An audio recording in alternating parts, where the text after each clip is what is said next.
capítulo 3 del Génesis, y en esta noche vamos a acabar este capítulo estudiando la maldición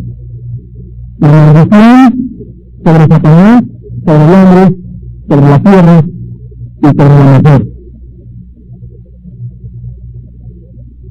Versículo 14, y Jehová Dios dijo a la serpiente, por cuanto esto hiciste, maldita serás entre todas las bestias y entre todos los animales del campo, sobre tu pecho andarás, y polvo tendrás todos los días de tu vida.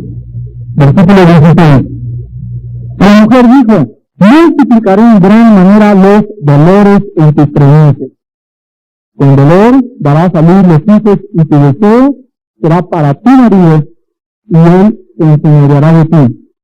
Y al hombre dijo, por cuanto obedeciste a la voz de tu mujer, y comiste del árbol de que te mandé diciendo, no comerás de él.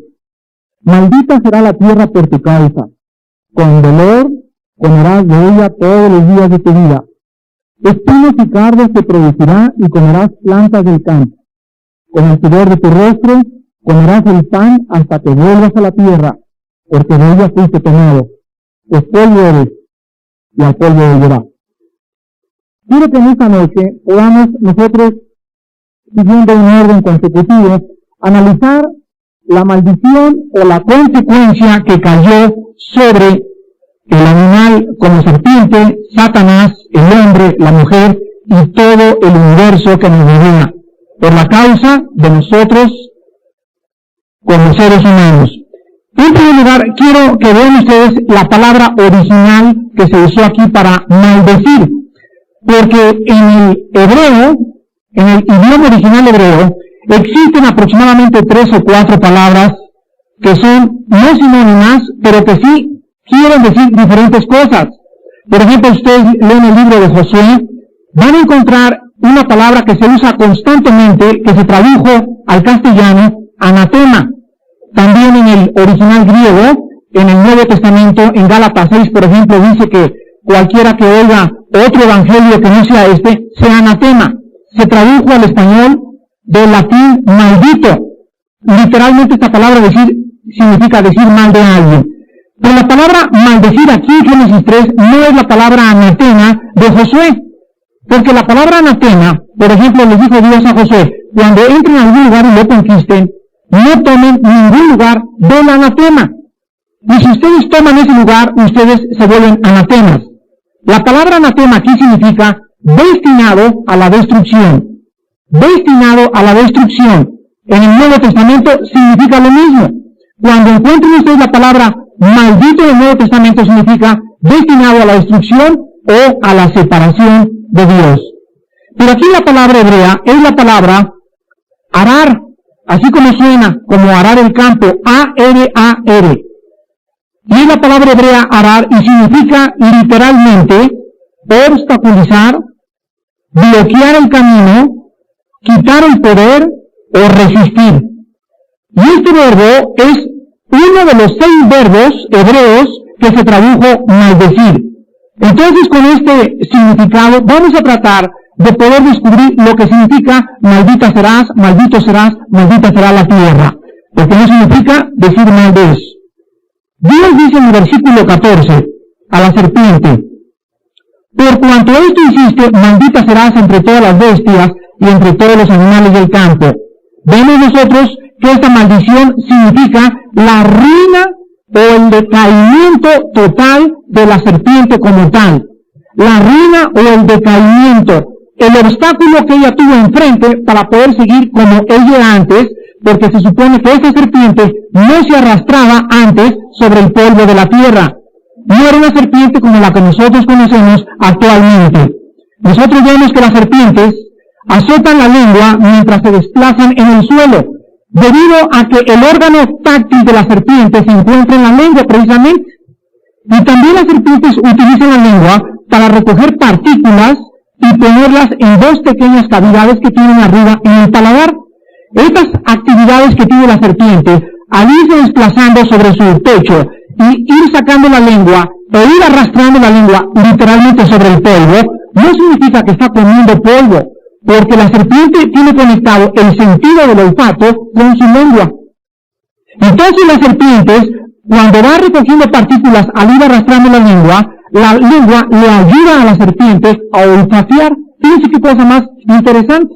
Entonces todo esto tiene su origen en el libro del Génesis. De ahí que las serpientes usen constantemente, cuando ellas se arrastran, la lengua. Repito, el órgano táctil y el olfato de la serpiente se encuentra en este órgano que es la lengua. Ahora nosotros vemos, en segundo lugar también, que se le dice a Satanás en el versículo 15 que yo estudiamos en la clase pasada, que Cristo, o sea, la simiente de la mujer, le heriría en la cabeza, que es el órgano mortal. La herida final, la muerte final de Satanás va a ser, también lo vimos en la clase pasada, en Apocalipsis 20, después del reino milenial de Jesucristo. Hasta que Jesucristo no instaure su reino milenial, al finalizar el reino, será arrojado eternamente al lago de fuego. Vamos enseguida a la mujer en el versículo 16. Y Dios le dice a la mujer dos cosas. En primer lugar, multiplicaré en gran manera los dolores en tus preñeces. Con dolor harás a luz los hijos, y tu deseo será para tu marido, y él se enseñoreará de ti. La maldición de la mujer, o el problema de la mujer, o la resistencia de acuerdo a la palabra original en el hebreo, serían dos. En primer lugar, dolor en sus preñeces, y en segundo lugar, sumisión al hombre. Fíjense ustedes que este es uno de los hechos de la vida que todos saben cuando una mamá va a tener un bebé. Pues la mamá tiene que ir al hospital, va a necesitar doctores, enfermera, anestesia y quizá a lo mejor una operación de cesárea. Pero cuando la gata va a tener gatitos, y cuando la perra va a tener perritos, y cuando la yegua va a tener potritos, no hay la movilización que existe para una hembra humana. La gata los puede tener en cualquier momento en tu casa, en la cocina, en el closet, etcétera, etcétera. Pero la hembra humana es la única que sufre de la forma que sufre al traer criaturas a este mundo en comparación con el reino animal. Esta es una pregunta para los evolucionistas. ¿Por qué es entonces que la hembra sufre más que cualquier otro animal del sexo femenino de la creación? La respuesta la encontramos en el libro del Génesis. Las hembras entonces humanas sufren más que cualquier animal en el día del alumbramiento. Y ahora vean ustedes también que la última parte del versículo 16 dice Dios que el deseo de la mujer sería para el marido, pero el marido se enseñorearía de ella. En el original hebreo dice lo siguiente: tendrás la tendencia de querer dominar al hombre, pero él acabará dominándote. Nosotros vemos que existe dentro de la mujer, aún la mujer cristiana, lo que dice Génesis 3, esa tendencia que existe en su carne de querer dominar al marido, de querer imponerse en el momento en que el marido le abra la más pequeña puerta, se mete hasta la cocina. Esta tendencia innata que forma parte de la naturaleza adámica caída que tiene toda mujer, ya no hablemos de las no cristianas, de las mismas cristianas, es una de las características que ellas tienen que comprender, porque cuando una mujer comprende la tendencia innata que existe en su corazón para tratar de gobernar o de agarrar las riendas del hogar en cuanto el marido se descuide, la mujer cristiana espiritual podrá comprender lo que dice Efesios 5, mujeres estén sujetas a sus maridos. ¿Por qué? Porque en Génesis 3 encontramos que el deseo de ustedes innato y natural es no estar sujetas, es tratar de independizarse del sexo masculino. Esta es una de las explicaciones del gran movimiento para la liberación femenina, del movimiento lésbico femenino en México, donde puras lesbianas forman parte de este grupo, etcétera, etcétera, porque el deseo de una mujer es ese, la tendencia a tratar de poder independizarse de todos los hombres. Es importante, pues, que las mujeres cristianas, principalmente en esta noche, comprendan esto, y todos los días puedan, a la luz del Espíritu Santo, pedirle a Dios: Padre Santo, hoy traté de hacer esto, hoy sentí mi ego, mi carne, que ya quiero. Ahora hay muchas de ustedes que ya están dominando en el hogar. Hay muchas mujeres cristianas que de plano ellas tienen los pantalones puestos y traen el chipote, y el marido lo tienen ahí amarrado con cadenas, con alambre de púas, cerca de su cama. El marido les pide permiso para hacer esto, les pide permiso para aquello, etcétera, etcétera. Y en ese hogar, lo único que queda es un juicio de Dios. Y ojalá que muchos de ustedes no vayan a tratar de comprender que esto también significa dictadura de parte del hombre, es todo lo contrario. Porque en Efesios 5 dice la Biblia, maridos, amar a vuestras mujeres. Entonces, la mujer tiene que estar sumisa, pero el hombre tiene que amar a su mujer. Y un secreto. Hay muchos maridos, y yo fui uno de ellos, que cometimos el error de, cuando yo tenía 2 o 3 años en Cristo, llegaba a mi casa y de repente, aquí nada de televisión. Y cállese la boca, aquí, y cállese la boca. Y cualquiera que gritaba, sin que yo me diera cuenta, me estaba yo convirtiendo en un dictador en mi casa. Y era demasiado ruido, no explicaciones, es que aquí tienen que estar sujetos. Pero piensen ustedes que al mismo tiempo que yo exigía en mi casa sumisión, me faltaba dar amor. Y este es el error. Que cuando nosotros queremos que en nuestra casa haya sumisión de parte de la esposa y sumisión de parte de los hijos, tenemos que exigir, pero al mismo tiempo tenemos que reemplazarles aquello que le estamos exigiendo que no hagan. Si quieres llegar a tu casa y se acabó la televisión, bueno, tú mismo organiza a las 7 un juego donde todos tus hijos y tu esposa se junten y supriman la televisión para tener este juego en tu casa. Entonces no le digas, aquí se acabó la televisión y aquí nadie va a hacer esto. Porque comienzas a temblar y nomás entras y ¡prim! Entró Hitler a la casa, ¿verdad? Entonces ven ustedes los extremos que nosotros tenemos como hombres por la tendencia del odio y la vanidad tan grande que en nosotros existe. Entonces, si queremos en nuestra casa que sean sumisas y que nuestros hijos sean sumisos, tenemos que aprender también a darles amor y a dar las órdenes en amor y amarlos antes de esperar mandarlos. Ahora vemos el versículo 17 al 19, la maldición contra el hombre.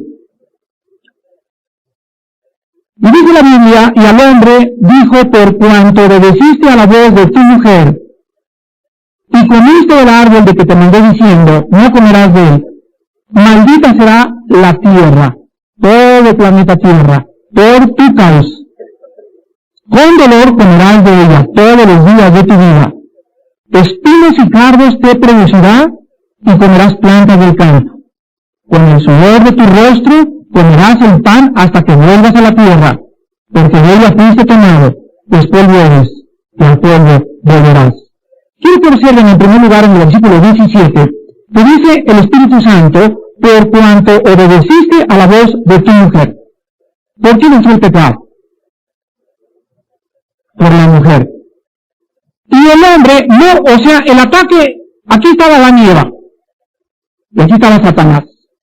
Y Satanás, conociendo la naturaleza de cada uno y el potencial y las posibilidades que existía tanto en el sexo femenino como en el sexo masculino, ¿por qué creen que escogió el sexo femenino? Porque es más fácil, dada la naturaleza de la mujer, que la mujer sea engañada antes que el hombre. No significa que sea más tonta la mujer, ni menos inteligente, todo lo contrario. Pero sí significa que la forma en que están arregladas sus emociones y sus sentimientos están dispuestos de manera tal que es más susceptible una mujer al engaño. Entonces el ataque fue lanzado contra ella, y escuchen esto, el 90% de las sectas tienen como fundadores a mujeres.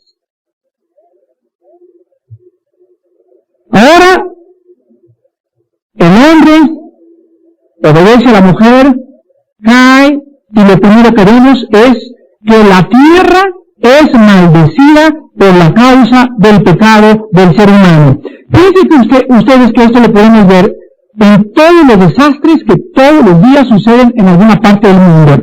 ¿Saben ustedes que en África, por ejemplo, y en Asia, las plagas de langosta, que son más destructivas que existen, destruyen por cientos de millones volando en una sola bandada, pueden comerse en un día 4 millones de elefantes?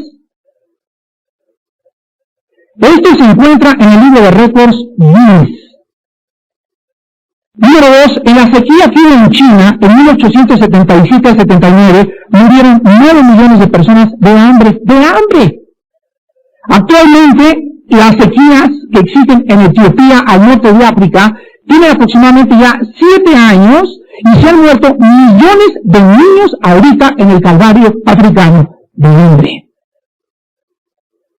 Encontramos nosotros que cuando vamos a sembrar el puro grano, fíjense, el puro grano que tenemos en la mano antes de cosecharlo, después de que ya se cosechó y la tierra ya produjo el grano se tiene que moler, cernir, mezclar con agua, amasar y cocer antes de poder ser consumido. Fíjense todo el proceso donde el hombre tiene que trabajar con los sudor de su frente para poderse rendir aquello que el hombre ha plantado. Es un trabajo lleno de sudores. Tenemos de igual manera los huracanes. En septiembre de 1974, el huracán Fifi mató a 7,5 millones de personas y mató a más de 300 y dejó a más de 300,000 personas sin hogar.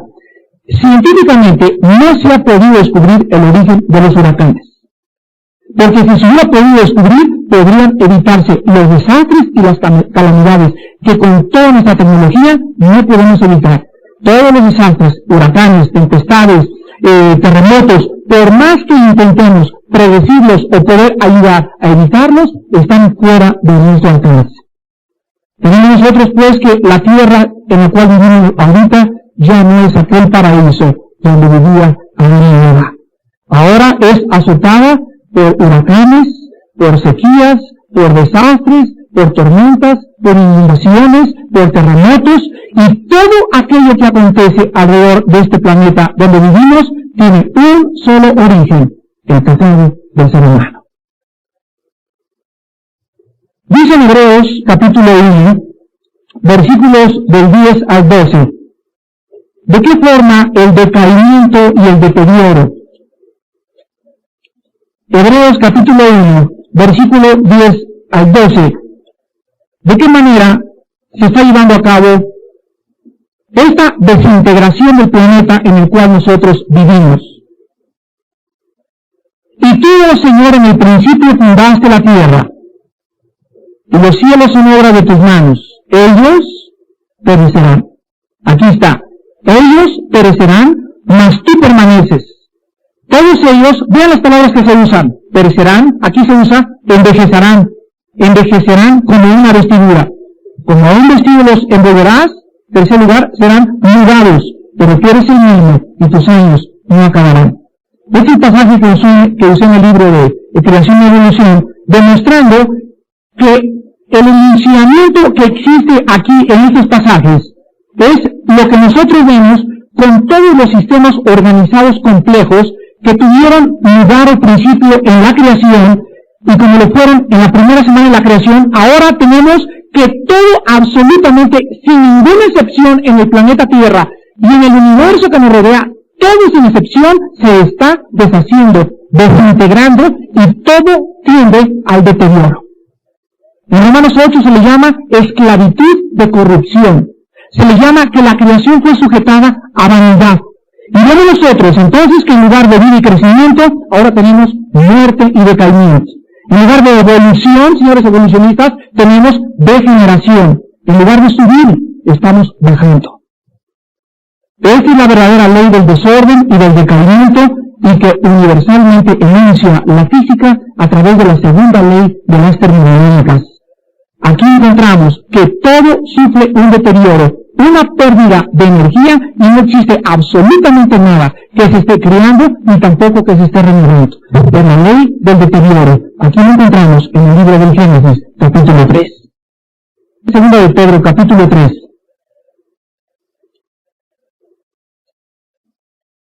Que encontramos los mismos principios. Segunda de Pedro 3, del 10 al 14. Pero el día del Señor vendrá como ladrón en la noche, en el cual los cielos pasarán. Fíjense ustedes que la Biblia enseña constantemente esto, ¿verdad? Todo se está envejeciendo, todo se está acabando, todo va a llegar a un final. Los cielos pasarán con gran estruendo. Los elementos ardiendo serán, ¿qué dice?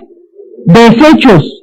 Y la tierra y las obras, tu compañía de seguros, tus coches, tu garage, todo lo que tienes, y las obras que en ella hay serán quemadas. Pues que todas estas cosas han de ser deshechas, ¿cómo no debéis vosotros andar en santa y piadosa manera de vivir, esperando y apresurándoos para la venida del día de Dios, en el cual los cielos, encendiéndose, serán deshechos, y los elementos, siendo quemados, se fundirán. Pero nosotros esperamos, según sus promesas, cielos nuevos y tierra nueva, en la cual mora la justicia. Por lo cual, oh amados, estando en espera de estas cosas, procuren con diligencia ser hallados por Él sin mancha e irreprensibles en paz. El cristiano tiene otra visión del universo. El cristiano tiene otra perspectiva. El cristiano comienza a levantar su mira de aquí en la tierra y de sus bienes y de sus posesiones, y comienza el cristiano a mandar todo al banco celestial. Comienza a invertir para la vida eterna. Sabe que todo lo que nos rodea va a ser algún día deshecho. Nada tiene valor en este mundo. Todo va a sufrir un deterioro. Todo se está desintegrando. La flor del campo es en la tarde amanece y florece, en la tarde se marchita y cae. Así la gloria de los hombres, el poder de los hombres, la popularidad de los hombres, la belleza de las mujeres, la belleza de los hombres, todo absolutamente en este universo tiene la ley del desorden y el decaimiento. Por eso vivamos para la eternidad. Si habéis resucitado con Cristo, poned vuestra mira donde está Él sentado a la diestra del Padre. No pongáis vuestros ojos en esta tierra, porque toda esta tierra no es absolutamente más que algo tan transitorio y temporal. Vemos nosotros que en el Génesis, regresamos al Génesis, encontramos la clave de todo el mal que existe en el mundo. El hombre es pecador y trajo todas estas maldiciones con él al planeta Tierra. En este momento, en el jardín del Edén, estaban delante de Dios. Y escuchan esas palabras como un estruendo y como catarata de muchas aguas. Esto pasará, y me imagino que hasta el huerto estaba temblando. Pero nosotros recordamos que cuando abunda el pecado, sobreabundó la gracia. Y nosotros encontramos que esta maldición del ser humano, esta maldición contra la tierra, esta maldición contra el universo, Dios mismo la llevó por nosotros en la cruz del Calvario. Y encontramos de una forma maravillosamente ilustrada cómo Cristo toma por todos nosotros toda esta maldición y todas estas consecuencias que nosotros deberíamos llevar. Les voy a mostrar a ustedes 7 puntos donde vamos a demostrar de qué manera Cristo lleva sobre nosotros todas las consecuencias de Génesis capítulo 3. Para que si alguien pudiera decir, yo no tengo la culpa de que Adán haya hecho estas cosas, y de que ahora las rosas tengan espina, y las víboras tengan veneno, y los alacranes piquen, y todo pase por la causa de un hombre, creo que hay algo de injusticia en el Dios de la Biblia. Bueno, Dios dice, para que cualquiera de ustedes que en ese momento se levante y me ponga en el banquillo de los acusados, recuerde que fue más grande mi gracia que el pecado. En primer lugar, Cristo fue hecho maldición por nosotros. Esta maldición de Génesis 3, dice Gálatas 3:13, Cristo nos redimió de la maldición de la ley, hecho por nosotros maldición. Ahí está. Jesús por nosotros se hace esa maldición pronunciada en Génesis 3, porque escrito está, maldito todo aquel que es colgado en un madero. En segundo lugar, hablamos de que habría dolores en la mujer y que habría dolores en el hombre. Isaías habla de Jesús diciendo despreciado y desechado entre los hombres. Muriendo de dolores. Ahí está el dolor otra vez en Jesús. Experimentado en quebrantos y como que escondimos de él el rostro, fue menospreciado y no lo estimamos. Si alguien puede dudar de lo que sufrió el Señor Jesús, venga a la Biblia y comprenda que Jesús en su naturaleza humana sufrió los dolores más grandes que cualquier ser humano haya podido resistir. En tercer lugar, para que nosotros supiéramos, escúchenme muy bien, para que nosotros supiéramos de qué manera el Santo, el Hijo de Dios, llevaba por nosotros el pecado y las consecuencias del pecado. ¿Se acuerdan que en Génesis 3 dice, y te producirá espinas y carnes la tierra? Escuchen Juan 19 del 4 al 5.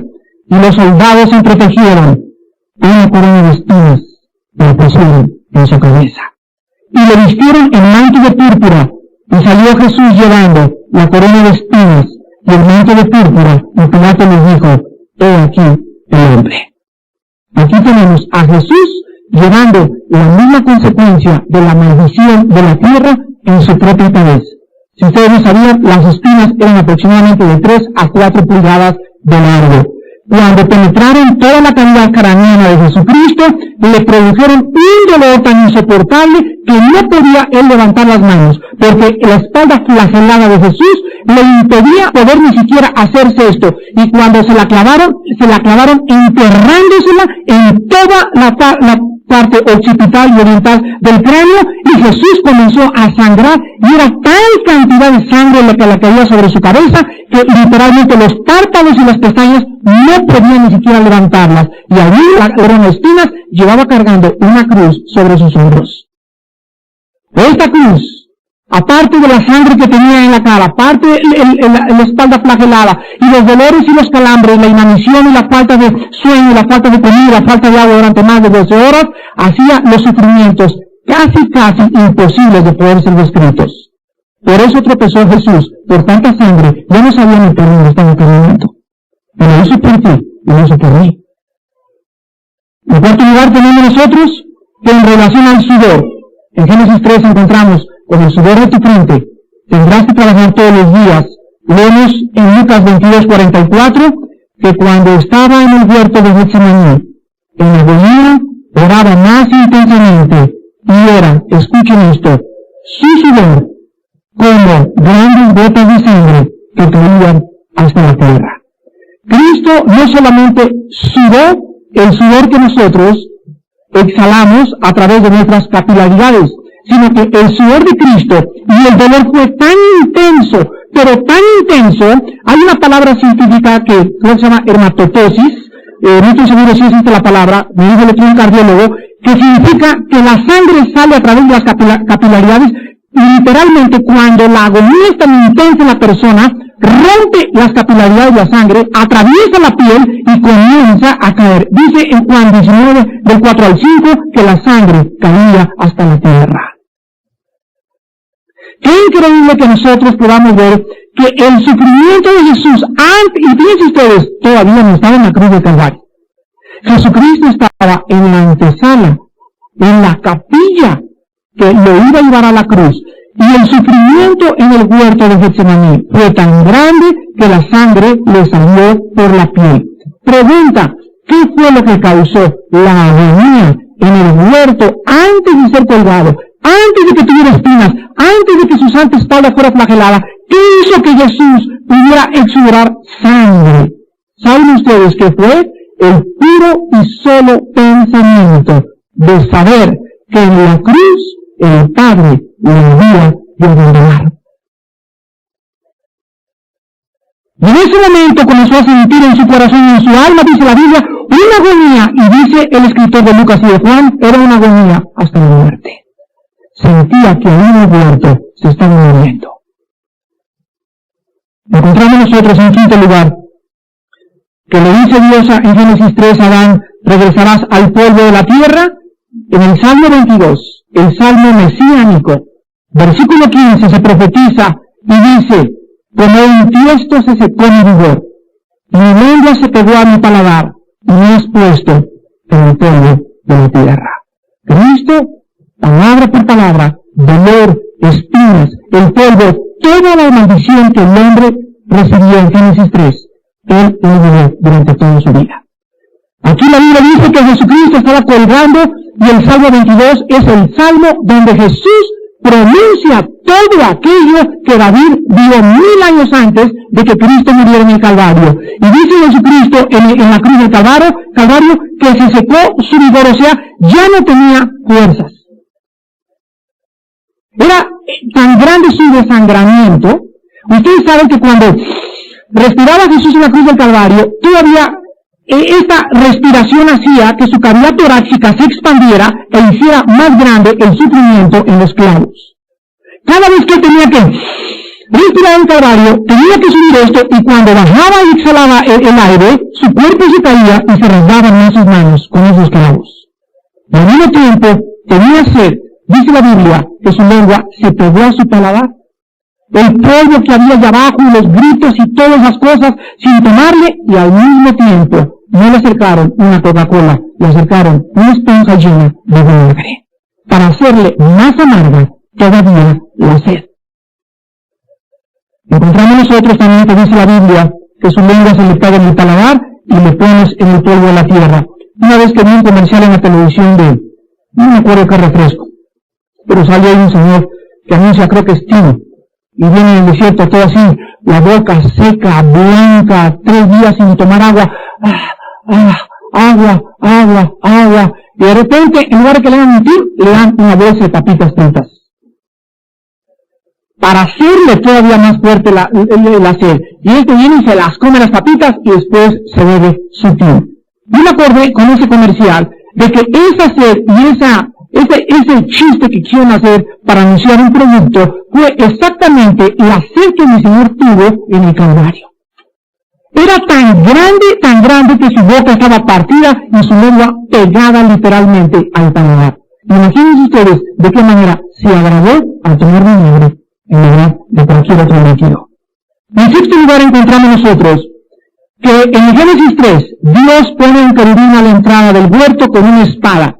Ya vimos que esta espada representaba la justicia de Dios. Esta espada la encontramos en los principios de la jurisprudencia, cuando se retrata y cuando se proyecta o se quiere manifestar o exponer a la abogacía, los abogados tienen un emblema, una mujer con los ojos vendados, con una balanza y con una espada en la mano derecha. Los ojos vendados significan el juez, como juez tiene que ser imparcial. La balanza en su mano y la espada de la justicia. El querubín representaba la espada de la justicia. ¿Qué justicia? Que Dios no podía recibir a un hombre pecador regresar y comer del árbol de la vida mientras el hombre estuviera en pecado.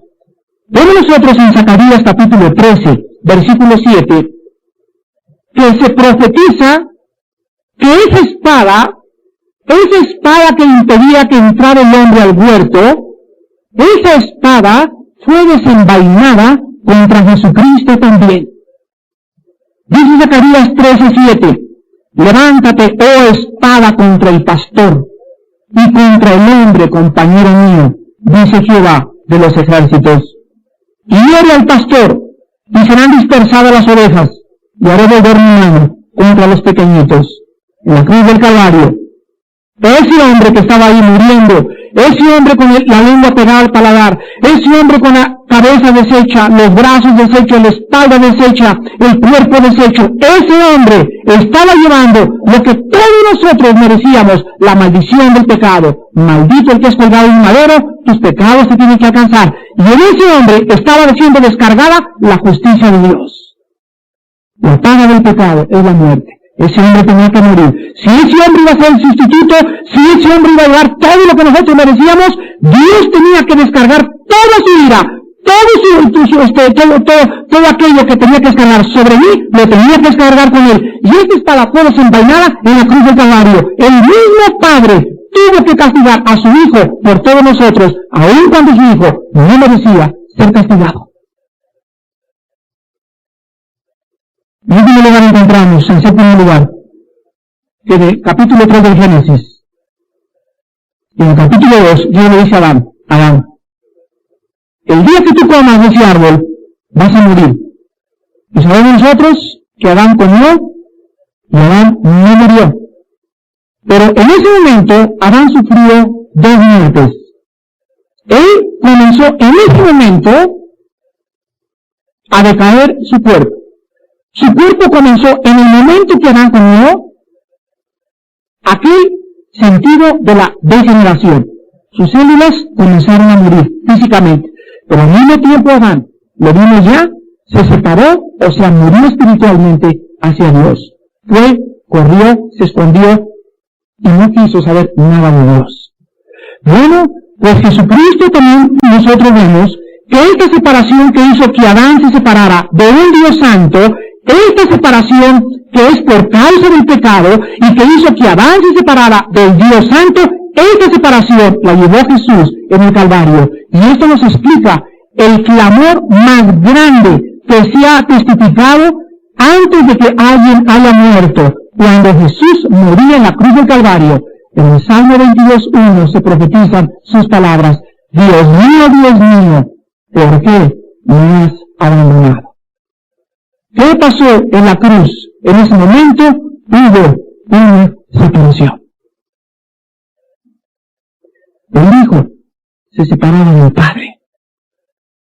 Y en ese momento el Padre ocultaba sus ojos del Hijo y el Hijo moría sin su madre, sin sus hermanos, sin sus tíos, sin sus primos. Todo lo contrario. Y al mismo tiempo de que sus propios seguidores le abandonaban, al mismo tiempo pasaban y meneaban la cabeza y decían: tú querías salvar, sálvate a ti mismo. Era vituperio, era escarnecido, y al mismo tiempo Cristo era separado de aquel en cuya esencia y espíritu tenía su origen. El Padre lo abandona en la cruz del Calvario. Cuando el Padre pone el pecado sobre Jesucristo, el Padre se esconde y grita a Cristo en lo profundo de su alma: ¿por qué me has desamparado? Y la Biblia me da la respuesta: ¿por qué le desamparó el Padre? Porque la paga del pecado es la muerte. En Isaías 59, del 1 al 2, dice la Biblia: vuestros pecados han hecho ocultar mi rostro de ustedes. No es que mi brazo se haya cortado, sino que hay algo entre tú y yo, por lo cual yo no puedo tener nada contigo, el pecado. Jesús llevaba mi pecado, tu pecado, todo era puesto, dice en Romanos 8, sobre su carne. Él que no conoció pecado, dice en 2 Corintios 5:21, por nosotros se hizo pecado, para que nosotros fuésemos hechos la justicia de Dios en él. Vemos pues de qué manera tan magnífica, de qué manera tan literal, de qué manera tan auténtica y de qué manera tan gloriosa se identifica Cristo con la humanidad. Su identificación con nosotros fue tan grande que toda la maldición, una por una, dolor, espinas, cardos, muerte, polvo, separación, todo lo llevó Él cuando Él vino a este mundo. Por eso este libro se llama la palabra de Dios. Génesis es armonía con Segunda de Pedro, con Gálatas, con Zacarías, con Salmos, con Proverbios. Esta unidad, esta armonía que solamente Dios pudo lograr, es lo que hace que el cristiano diga: es la palabra de Dios. Ahora vamos a ver nosotros a continuación de qué manera, sobre la luz de la gracia, después de que cae la maldición. Ya que nosotros vemos en un momento que cae la maldición sobre la tierra del universo, y cómo Jesucristo viene y la toma todo por nosotros, ahora Dios, dice en Romanos 3, ha manifestado su justicia en su Hijo Jesucristo. Y ahora todos están sin excusa. Por cuanto todos pecaron, y todos, paganos, budistas, musulmanes, católicos, protestantes, todo el universo es culpable de pecado. Y aquellos que no saben que Cristo es el Salvador, también son culpables de pecado. Y en el día del juicio, no podrán defenderse diciendo: no conocía yo la Biblia. Porque dice Romanos 2, había una ley escrita en tu corazón. Una ley que no es mi palabra. Una ley que no aprendiste en la escuela dominical. Una ley que no aprendiste los lunes en la noche. Es la ley de tu conciencia. Entonces los budistas, fui informado que hace 2 días llegó Cassius Clay, el gran boxeador de peso completo en México, trayendo 3.500 ejemplares de la religión musulmana para repartir nada más en Cocoyoc, para propagar su religión. Y él quiere vivir apegado a su religión. Le dije: ojalá que muchos cristianos fueran iguales. Que donde quiera que llegaran, millonarios y todo, llegaran para usar la Biblia y repartirla por todos lados. Pues Cassius Clay y todos aquellos que estoy seguro no han oído de Cristo, o si oyeron, Dios los va a juzgar por la conciencia de su corazón. No hay nadie que tenga excusa. No hay nadie absolutamente. Pues vamos a ver a continuación algunos puntos donde se nos muestra de qué manera todo va a ser cambiado por causa de la redención en Cristo Jesús. Leemos en Apocalipsis 21:4, enjugará Dios toda lágrima. Vean la palabra lágrima de los ojos de ellos. Y ya no habrá muerte. Ni habrá más llanto, ni clamor, ni dolor, porque las primeras cosas pasaron. Todo esto por causa de Jesucristo, nuestro Señor. En Apocalipsis 22:3 encontramos, y no habrá más maldición. Y el trono de Dios y del Cordero estará en ella, y sus siervos le servirán. Ahora voy a mostrarles a continuación, y quiero que escuchen muy bien lo que les voy a decir. Que nosotros los cristianos, los redimidos, hemos ganado más, escúchenme muy bien, hemos ganado más a través de Cristo que lo que perdimos por causa de Adán. ¿Sabían? Hemos ganado más en Cristo que lo que perdimos por causa de Adán. Vean ustedes 6 cosas que ganamos más. En primer lugar, ahora los cristianos tenemos una posición más exaltada que Adán. Adán, antes de la caída, vivía en estado natural en el paraíso terrenal, pero los redimidos hemos sido exaltados a los lugares celestiales. Número 2.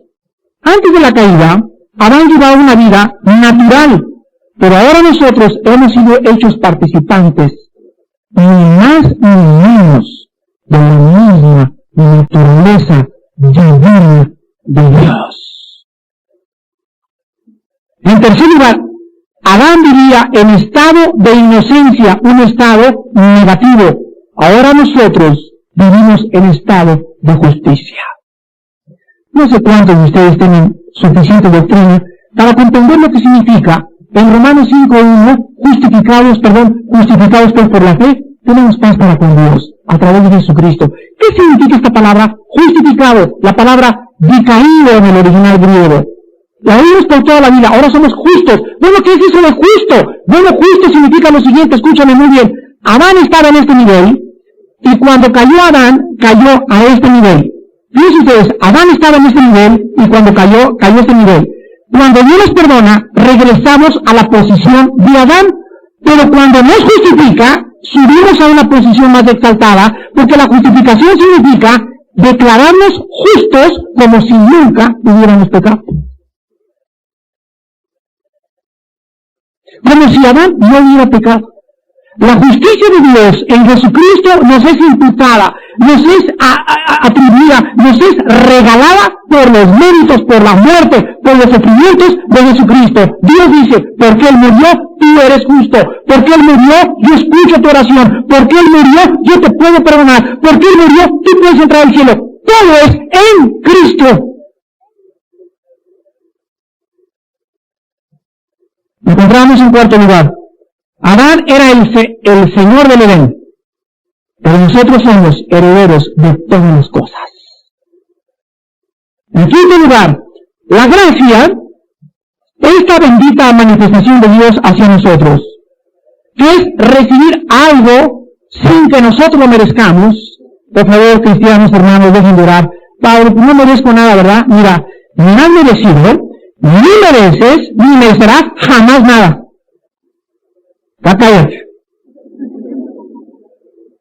Señor, no soy digno de ti. ¿Quién es digno? ¿De qué frente vino Cristo? Fíjense cómo hace falta doctrina en la iglesia, ¿no? Entonces, me siento tan mal que no tengo ni ir a la iglesia. Mira, si vas a la iglesia, vas porque vas cubierto por la sangre del Cordero.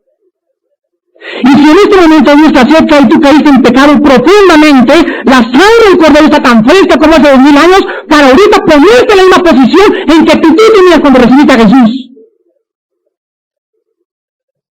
Pero viene Satanás y te con sentimientos de culpa y eres un tonto y un frustrado. Nunca vas a lograr cristiano. Cállate, mentiroso, dile.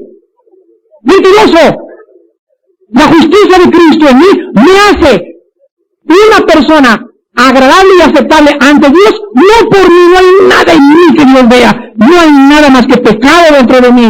Dios me acepta, Dios me ve, Dios me recibe en su Hijo. Esta gracia de Dios nos ha a nosotros proporcionado un conocimiento tan profundo, tan profundo, tan profundo de Dios que no lo tienen los espíritus no caídos. Voy a repetir. la gracia de haber sido perdonados. El conocimiento de saber qué es la gracia y la misericordia de Dios nos ha revelado a nuestro corazón la profundidad del amor de Dios. Este conocimiento no lo tienen los mismos ángeles. Los ángeles no saben lo que es la gracia de Dios. Por eso dice Juan, al que mucho se le perdona, mucho ama. Y saben una cosa, estoy seguro que los redimidos en el cielo amaremos más al Padre que los mismos ángeles, porque mucho se nos perdonó. Y en sexto lugar, Adán en el Edén era solamente una criatura. Ahora nosotros somos miembros del cuerpo, de la sangre y de los huesos de Jesucristo. Ahora formamos una parte intrínseca del Hijo de Dios. Aquí estaba yo antes de ser cristiano, aquí estaba mi Salvador, santo y justo y hecho más sublime que los cielos. Y en el momento en que recibo a Jesucristo, el Espíritu Santo entra a mi vida y Él hace esto de Jesucristo. Y ahora yo estoy tan intrínsecamente mezclado con mi Señor que Dios me ve solamente en su Hijo Jesucristo. Y esto es un misterio que se usa la analogía del matrimonio. De la misma forma en que nosotros estamos de una forma mística unidos al cuerpo y somos parte de su sangre y su carne, en el matrimonio mi esposa y yo estamos tan intrínsecamente unidos, tan íntimamente amalgamados y tan profundamente unidos que Dios nos dice son una sola carne. Y este misterio, dice Efesios 5, es un misterio, el misterio de la iglesia, el misterio del matrimonio. No cabe, hermanos, vamos a Romanos 5, no cabe duda que donde abundó el pecado, sobreabundó la gracia. ¿Por qué muchas personas gritan al cielo? Dios permitió todo esto. Tú no hubieras dejado que Adán pecara. Tú tienes la culpa porque tú eres todopoderoso y has podido impedir todos estos trastornos y terremotos, bla, bla, bla, bla, bla, bla. Dios se voltea y te dice, ¿ya acabaste? ¿Qué más? Saca. ¿Dónde está el sabio? ¿Dónde está el escriba? ¿Dónde está el disputador de este siglo? ¿No ha enloquecido Dios la sabiduría del mundo? Entonces el hombre, cuando no conoce el plan de Dios, cuando no conoce la Biblia, cuando no conoce la mente de Dios, el hombre trata de juzgar todo desde su pequeña, infinita y chaparra sabiduría. Y el hombre tiene que elevarse y comenzar a ver el mundo desde la perspectiva divina. Y cuando el hombre se sumerge en los pensamientos de Dios que están aquí en la Biblia, y cuando el hombre se empapa de la voluntad de Dios y del programa de Dios, y cuando el hombre comienza a conocer al Creador, el hombre se levanta en alabanza y gloria y diciéndole a Dios, grandes y maravillosas son tus obras, oh Señor Dios Todopoderoso, cuán inescrutables son tus juicios e insondables tus caminos. Habla y yo me callo, y ahora enséñame, porque me aborrezco hasta el polvo. Perdóname haberme creído suficientemente sabio para haberte colocado en el banquillo de los acusados. Ahora, Padre, tú eres mi Dios, y tú me enseñarás el camino de aquí en adelante. Todo esto que les acabo de decir tiene solamente una palabra: humildad. Humildad. Esto es la humildad. El reconocer mi pequeñez, mi tontería, mis brutalidades de conclusiones, mis tesis, antítesis y tesis, y mis filosofías, y mi subjetivismo, y mi estoicismo, y epicureanismo, y marxismo, y toda la rama y la gama de tonterías humanas, y venir a los pensamientos de Dios y comprender que tenemos la mente de Cristo. Romanos 5, del 15 al 21. Pero el don no fue como la transgresión. Aquí está hablando de Cristo y del pecado de Adán. Porque si por la transgresión de aquel uno, o sea Adán, murieron los muchos, abundaron mucho más para los muchos la gracia y el don de Dios por la gracia del hombre Jesucristo. Y con el don no sucede como en el caso de aquel uno que pecó, o sea, Adán, porque ciertamente el juicio vino a causa de un solo pecado para condenación, pero el don vino a causa de muchas transgresiones para justificación. Pues, si por la transgresión de uno solo reinó la muerte, vean estas palabras, mucho más reinarán en vida por uno solo, Jesucristo, los que reciben la abundancia de la gracia y del don de la justicia. Así que, como por la transgresión de uno vino la condenación a todos los hombres, de la misma manera, por la justicia de uno vino a todos los hombres la justificación de vida. Porque así como por la desobediencia de un hombre los muchos fueron constituidos pecadores, así también por la obediencia de uno los muchos serán constituidos justos.